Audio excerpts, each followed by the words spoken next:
ওই গার্লফ্রেন্ড বেশি স্মার্ট যেটা টি শার্ট পরে জিন্সের প্যান্ট পরে রাস্তায় করে কতক্ষণ না কেন কো ঝাঁকা নাকা মাও মে একই ড্রেসে কখনো ঢিলা ঢোলা কখনো চাপা হায় হায় হায় হায় মডার্ন ঢাকা পোশাকে আশাকে দেখো ঝাঁকা নাকা কতক্ষণ ঠিক কিনা আল্লাহ রে কোন দুনিয়ায় পাঠাইলা আমারে সন্তান বলেন ভাই বলেন মা অর্থাৎ যা কিছু আছে দুনিয়াতে কাউরে খুশি করা যায় না কিন্তু আল্লাহ ডাক দেখায় এই সারা জীবন আমি আল্লাহর নাফরমানি করছো মাগার একবার আমি আল্লাহর কাছে ফিরে আইসা ওয়াদা দাও আমি আল্লাহ তোর সারা জিন্দেগীর নাফরমানি ভুলে গিয়া তোর জিন্দেগীর গুনাহ মাফ করে তোমাকে রহমতের কোলে তুলবো আল্লাহু আকবার কোন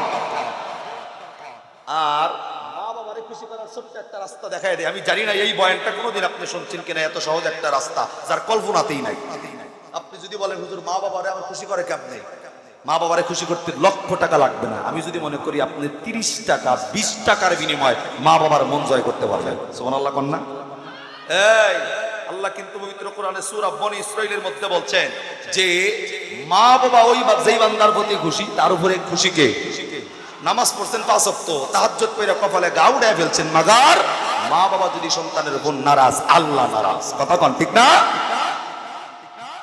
বাড়ির থেকে যখন আপনি যেই দোকান করেন আর চাকরি করেন আর যাই করেন যখন সন্ধ্যার সময় বাড়িতে ফেরেন ছোট্ট একটা টিপস আপনারে শিখিয়ে দেই বাড়িতে যাওয়ার সময় 20 টাকা দিয়া কিংবা 30 টাকা দিয়া একটা কমলা কিনবেন কমলা একটা কমলা কিনবেন সুন্দর করে পকেটে করে নিয়ে মা যেই ঘরে থাকে এই ঘরে যায়া মারে চুপ করে বলবেন মা এই যে তোমার লেগে একটা কমলা আনছি এই কমলাটা কাউরে দেখাইবা না আমার ভোলা বান্নেও দেখাইবা না বউরে দেখাইবা না কাউরে দেখাইবা না মা এই কমলাটা তুমি একা খাইবা ঘরের মধ্যে এটা একান্তই তোমার স্পেশাল দেখবেন এই কথাটা মারে বলার সাথে সাথে মা আপনারে কিচ্ছু কইব না মাগার তার দিলের ভিতরে যে একটা প্রশান্তি আসবে ওই প্রশান্তির খবর আপনি জানবেন না প্রশান্তির খবর জানবে কে আমার কলিজার টুকরা সন্তান আমার লিগে স্পেশাল করে একটা কমলা আনছে রাত্রিবেলায় আপনি প্রত্যেকদিন আমলটা স্টার্ট করেন এই দুনিয়াতে জান্নাত আপনার জন্য অবধারিত হয়ে যাবে আর একবার আল্লাহু আকবার কোন না এখন সকাল হলে সারা রাত মা আপনার জন্য তো দোয়া করবে আরে দোয়া করা লাগবে না অত দোয়া আসবে সকাল হলে দেখবেন মাটা কমলা একা খায় নাই আপনার সন্তানদের ডাইকাই না নিজে কমলা সিলাইয়া সন্তানের হাতে দিবে একটা নিজে খাবে না সন্তানদেরকেই খাওয়াবে কিন্তু অন্তরের ভিতর থেকে আপনি সন্তানের জন্য আলাদা প্রশান্তি মালিকের কাছে দোয়া করবে কথা কোন ঠিক না বেটি তো দুইজন ব্যক্তিকে সবচাইতে সহজে খুশি করা যায় এক হচ্ছে আল্লাহ দুই নাম্বার কোন মানুষ যদি চায় নিজের মা এবং বাবাকে এই তরিকায় যদি কোনো কায়দা করে দেখবেন অত মা বাবা খুশি আর মা বাবা খুশি তো আল্লাহ খুশি কথা কন না কেন আর বাংলাদেশের যুব সমাজ ও বিয়া করার 3 দিন পরে মায়ের কোনো খবর নাই বাপের খবর নাই ও আলাদা ঘর করে এই কথা কন না কেন এমনও সন্তান আছে বিয়া করার 1 বছর পরে ঠিকা আলাদা হয়ে যাওয়ার পর মায়ের লগে টানা 3 বছর কথা কয় না এমন কুলাঙ্গার সন্তান আছে না নাই বাপের লগে 3 বছর টানা কথা কয় না এমন কুলাঙ্গার আছে না নাই 100 বার হজ করছো মিয়া তুমি 100 বার বললা মানে 100 বার যদি হজ হয় তাহাজ্জুদ করে কপালে তোমার কালো দাগ হয়ে গেছে কিন্তু তোমার মা তোমার উপর নারাজ বাবা তোমার উপর নারাজ এই হজে কাজে আসবে না এই তাহাজ্জুদে কাজে আসবে না আল্লাহর কসম মালিকের জান্নাতের আশা করা যায় না কথা কন ঠিক কি না যুবক ভাই আমি তোমারে বলবো জান্নাত কামাইতে চাইলে মায়ের কাছে আসো বাবার কাছে আসো জান্নাত যদি কামাইতে চাও মা বাবার কাছে আসতে হবে কিন্তু যুব সমাজের ওই চিন্তা নাই আরে যুবক তুমি কি জানো দুনিয়ার জমিনে মায়ের ভাইয়ের নিচে জান্নাত বাবার স্নেহে বাবার সম্মান করার কারণে মা বাবা খুশি থাকলে তোমার জন্য জান্নাত অবধারিত হয়ে থাকবে কিন্তু যুবক আজকে দেখবেন ওস্তাদের সাথেও যুবকদের বেয়াদবি মাদ্রাসার ওস্তাদের সাথেও যুবকদের বেয়াদবি স্কুলের ওস্তাদদের সাথেও যুবকদের বেয়াদবি এবং কি মা বাবার সাথে সহ সমস্ত মুরব্বীদের সাথে আজকে বর্তমান সমাজের যুব সমাজের বেয়াদবির অভাব নাই কথা বল না কেন যুবকদের বেয়াদবির স্টাইলটা বেড়ে গেছে আগের চাইতে শান্তি নষ্ট হয়ে গেছে যুবকদের মধ্যে আমি বলবো যুবক কামব্যাক করো ফেরো ওই জায়গার থেকে তুমি মোবাইল একটা কিনছো বর্তমান যুবকদের কথা বলতে গেলে আমি এখান থেকে যখন আসলাম আমি যখন গাড়িটা ঢুকাইলাম আপনাদের এই রাস্তার চতুর্পাশ দিয়া মাহফিল চলতেছে বয়ান চলতেছে অথচ যুবক যুবতীর একটা মেলা বয়ে গেছে এখানে 15 মিনিট না যুবক যুবতীর মেলা বসছে মেলা আমি বলবো এলাকার এইখানে আমরা এতে এই যে কমিটি যারা আছে তারা অত্যন্ত পরিশ্রম করে যুবকদের জন্য অর্থাৎ মানুষদের জন্য এত বিশাল মাহফিলের আয়োজন করছে ভালোর জন্য, কিন্তু এই আয়োজন এখানে ভালো চলতেছে কিন্তু ওইখানে অবাধে গুনাহের কাজ চলতেছে। কথা কম না, ঠিক না? আমি এর জন্য বলি মাহফিলে সমস্ত দোকানপাট আসা বন্ধ করে দেওয়া দরকার। আরে একমত থাকলে কথা বলেন। নেকির কাজে আপনি গুনাহ করতেছেন, চলছে নেকির কাজ কিন্তু এখানে গুনাহের কাজ চলছে। শুধু যুবক নাই, এখানে যুবতীরাও আছে না নাই? কথা বলেন। কিছু যুবতী ওরা বাড়ির থেকে বের হয় নিজে সুন্দরী হওয়ার পরে রাস্তায় আসে, ওদের টার্গেট আমি যে সুন্দর, এলাকার ফোলাপান যদি না দেখে আমি সুন্দর হয়ে লাভ হইল কি? কথা কন না। আবার কিছু ফোলাপান আসে মাহফিল শোনার কোনো টার্গেট নাই, কোন মেয়ে চেহারা কেমন, কে কেমনে কার লগে কথা কমন যায়, ভিতরের টার্গেট এটা নিয়ে মাহফিলের এই চতুর্দিক দিয়ে খালি ঘুরে। আর যুবক তোমার টনক নড়ায় দিয়ে যায় একটা কথা, বর্তমান সময়তে একটা ভাইরাস আছে, ভাইরাস নামক যন্ত্রের নাম হচ্ছে মোবাইল। এই মোবাইল আছে না? দেখবেন বিয়ে করছে নতুন, প্রথম দিন বিয়ে করছে, বিয়ে করে বাসর রাত্রে যাওয়ার পর অন্য সব কাম বাদ দিয়ে জালাম কালাম নাই, নিজের বউরে খাটে উঠাইয়া বসায়া এমনি একটা সেলফি নেয়। বলল কি? একটা সেলফি নিয়া ফেসবুকে সুন্দর করে একটা স্ট্যাটাস দেয়, আমি এবং আমার ওয়াইফ। দেখতে কেমন লাগে একটু আপনারা কমেন্ট করে জানান।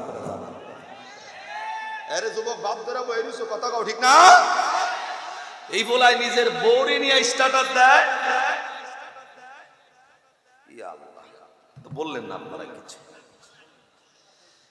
যুবকরে নিজের ওয়াইফ কে স্ট্যাটাস দেয় যে আমাদের কেমন লাগে একটু জানান। আর ওর বন্ধু বান্ধব ফ্রেন্ড সার্কেল যারা মোবাইলের সাথে রিলেটিভ, ওরা ওর বোর ছবিটা যখন সবার প্রোফাইলে চলে আসে এমনি করে জুম করে ওর বোর ছবিটা জুম করে দেখে, দেখা সুন্দর করে নিচে কমেন্ট লেখে, মাশাআল্লাহ, সো সুইট, বিউটিফুল, ওয়ান্ডারফুল। আরে কথা কও, কথা কও। আল্লাহ তোমারে কোরআনে কয় করনা ফি বুয়ুতিকুন্না ওয়ালা তাবাররুজনা তাবাররুজাল জাহিলিয়াতিল উলা। আর তুমি আছো তোমার বউরে ফেসবুক স্ট্যাটাস দাও আর অন্য জনে তার বিছানায় শুয়া শুয়া জুম করে ছবি দেখায়, ওয়ান্ডারফুল লেখে আর বিউটিফুল লেখে। কেমন লাগে রে ভাই? এই ভালো লাগে কই লোকেটা? অন্য জনের বউ দেখতে ভাল লাগে?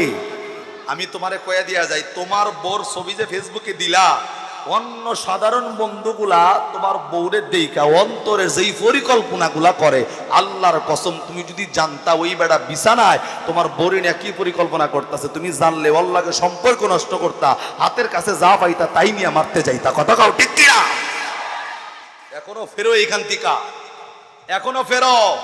জামানা এমন চলে আসছে, এমন জামানা চলে আসছে, এরপরে আর শেষ কোনো জামানা নাই। কথা বল না কেন? এই কথাগুলা নবীদের বলার কথা, সাহাবায়ে কেরাম এই কথা বলবে, কিন্তু নবীর দরজায় তো তালা লাগানো। ওলামায়ে কেরাম একমাত্র নায়েবে নবী ছাড়া এই কথাগুলা বলার আর কেউ নাই। খারাপ লাগলেও কথাগুলা শুনতেই হবে। কথা কন, ঠিক কিনা? আর পরিবেশটা এমন, দেখবেন শহরের মধ্যে গেলে মায়ের পোশাকও যেমন, মেয়ের পোশাকও তেমন। আধুনিকতার নামে বাংলাদেশের ভিতরে ব্যাপারটার সরাসরি বেড়ে গেছে। কথা কন, ঠিক না বেঠে?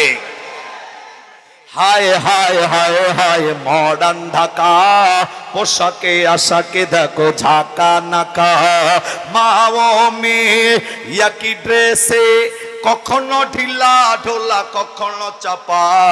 হায় হায় হায় হায় মডার্ন ঢাকা, পোশাকে আশাকে দেখো ঝাঁকা নাকা। কথা কন, ঠিক কিনা?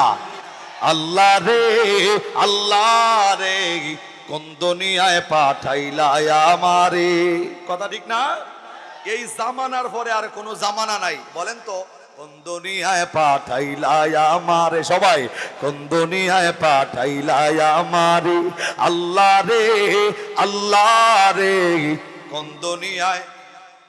যারা আওয়াজ দেন না হেরা হেই গুরু ফেললো। আওয়াজ দেয়া জোরে বলেন, কোন দুনিয়ায় পাঠাইলা আমারে? বর্তমানের ফোলা মাইয়ার সমান সমান মাপ, লম্বা চুল কাটিয়া মাইয়ায় মাথায় লাগায় ক্যাপ। আছে না নাই? আছে না নাই? বর্তমানের ফোলা মাইয়ার সমান সমান মাপ, লম্বা চুল কাটিয়া মাইয়ায় মাথায় লাগায় ক্যাপ। আল্লাহ রে, কোন দুনিয়ায় পাঠাইলা আমারে? আল্লাহ রে, আল্লাহ রে, কোন দুনিয়ায়। মাশাআল্লাহ, আছে না নাই জোরে বলেন। বর্তমানের ভোলা মাইয়া দেখাই কি কারবার, মগায় পিছে মগি সামনে হুন্ডারি ড্রাইভার। আছে না নাই বর্তমানে জোরে বলেন, আছে না নাই? ওই গার্লফ্রেন্ড বেশি স্মার্ট যেই বেড়ি মোটরসাইকেল চালাইবার পারে। ওই গার্লফ্রেন্ড বেশি স্মার্ট যেটা টি শার্ট পরে জিন্সের প্যান্ট পরে রাস্তায় করে কথা কন না কেন? তুমি আধুনিকতার নামে যা করতেছো সম্পূর্ণ কোরআন বিরোধী। আল্লাহ বলছে না করনা ফি বুয়ুতিকুন্না ওয়ালা তাবাররাজনা তাবাররুজাল জাহিলিয়াতিল ওলা। আরে জাহিলিয়া জামানার মতো ওয়ার্দুলুঙ্গ ফ্যাট বের করে রাস্তায় চলা যেমন আল্লাহ নিষেধ করেছেন, আজকে তুমি আধুনিকতার নামে। কিছুদিন আগে ফেসবুকের ঘটনা দেখলাম, আমরা তো বিয়া করতে মেয়ের বাড়িতে যাই, কিছুদিন আগে এক মেয়ে নিজে মোটরসাইকেল নিয়ে ফোলা উড়াইতে গেছে বিয়া করতে। নাউজুবিল্লাহ, কালকা কইেন। আল্লাহ এগুলার থেকে হেফাজত করেন। আরে ভাই, আমি তো মনে করি যে বাংলাদেশের হুজুররা চিল্লায় স্টেজে 10 বছরে যেটা করা সম্ভব ছিল না, ক্ষমতার চেয়ারে যারা ছিল তারা যদি চায় একদিনের ভিতরে সারা বাংলাদেশে কোরআনের আইন বাস্তবায়ন হবে। কথা কার ঠিক কিনা? আমি তো মনে করি আমি যদি ক্ষমতার চেয়ারে বসি, আমার এরিয়া যতটুকু থাকবে, প্রথম নাম্বার আইন মসজিদে আজান যখন হয়ে যাবে, আজান দেওয়ার পর থেকে নামাজের আগ মুহূর্ত পর্যন্ত, নামাজের সময় পর্যন্ত একটা মুসলমান মসজিদের বাহিরে দাঁড়ায় থাকতে পারবে না।